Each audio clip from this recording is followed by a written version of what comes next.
श्री स्वामी समर्थ. नमस्कार, मी सीमा तुम्हा सर्वांच्या आपल्या नवीन व्हिडिओमध्ये खूप खूप स्वागत करते. तर आज आपण अख्ख्या साबुदाण्याच्या पळीपापड्या कशा करायच्या ते बघणार आहोत. अगदी झटपट आणि अगदी सोप्या पद्धतीने भरपूर साऱ्या पळीपापड्या होतात. चला तर मग जास्त उशीर न करता पटकन रेसिपीला सुरुवात करूया. तर इथे ना मी अर्धा किलो साबुदाणा घेतलेला आहे. आता हा साबुदाणा दळायचा पण नाही आणि बारीक पण नाही करायचा. स्वच्छ 2-3 पाण्याने धुवून घ्यायचा आपल्याला हा साबुदाणा आणि रात्रभर हा असाच भिजत ठेवायचा आहे. 2-3 पाण्याने धुतल्यामुळे ना पळीपापड्या ज्या आहेत ना आपल्या त्या पांढऱ्या शुभ्र होतात. त्यामुळे व्यवस्थित 2-3 पाण्याने धुवून घ्यायचा आणि त्यानंतर रात्रभर हा झाकण ठेवून असाच भिजत ठेवायचा.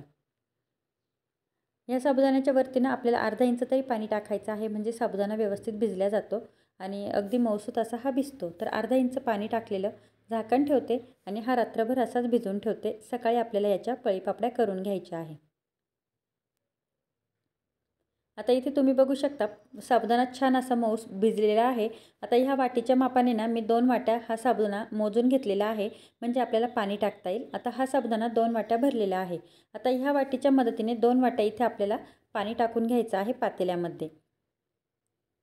आपल्याला वाटलं की साबुदाणा तरी पण घट्ट होतोय, कारण की साबुदाण्याची क्वालिटी जी आहे ना ती थोडीफार कमी जास्त असते.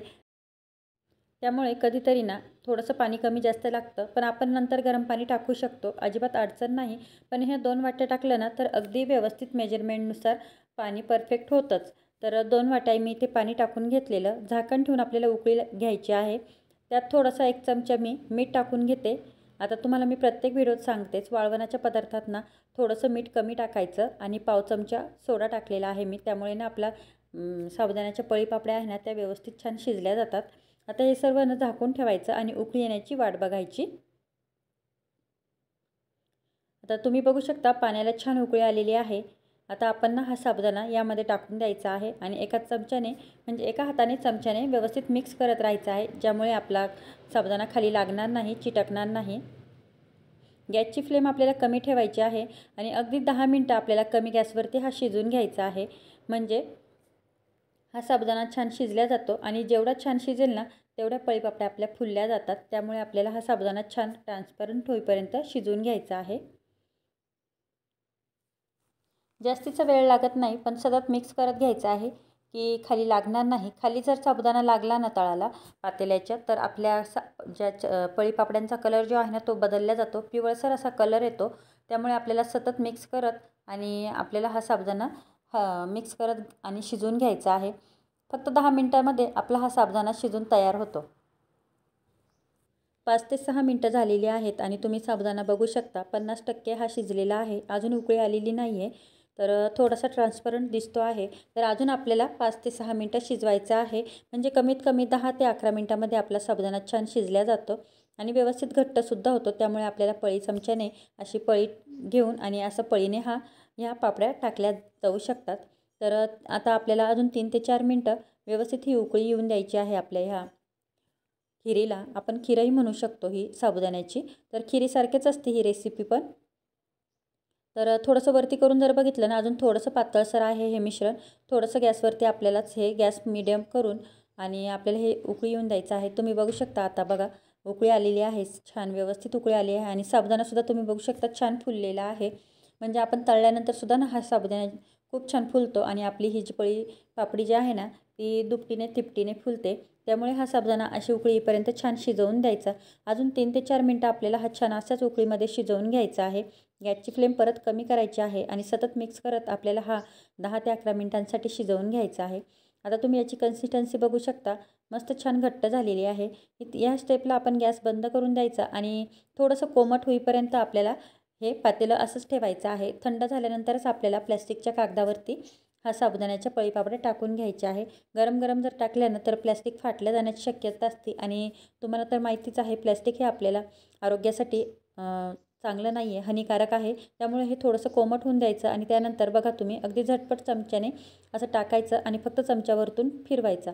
अगदी पटपट आहे, टाकून होतात आणि जास्त वेळ पण लागत नाही. आता ऊनही भरपूर जास्तीचं पडत आहे, त्यामुळे ह्या अगदी 1 ते 1.5 दिवसामध्ये छान सुकून जातात, वाळून जातात. मी 1 दिवस पूर्ण ह्या सकाळी टाकल्यानंतर संध्याकाळी परत पलटवून दिलेल्या आणि दुसऱ्या दिवशी छान कडकडीत अशा ह्या वाळलेल्या. 1.5 दिवसामध्ये छान ह्या पळीपापड्या वाळून झालेल्या आणि ह्या पळीपापड्या वाळून झाल्यानंतर मी तुम्हाला तळूनसुद्धा दाखवणार आहे कशा फुलतात ते.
आता ह्या 2 दिवस ना कडकडीत उन्हात वाळून झालेले आहे आणि तुम्ही बघू शकता किती पांढऱ्या शुभ्र अशा ह्या आपल्या पळीपापड्या तयार झालेल्या आहेत वाळवून.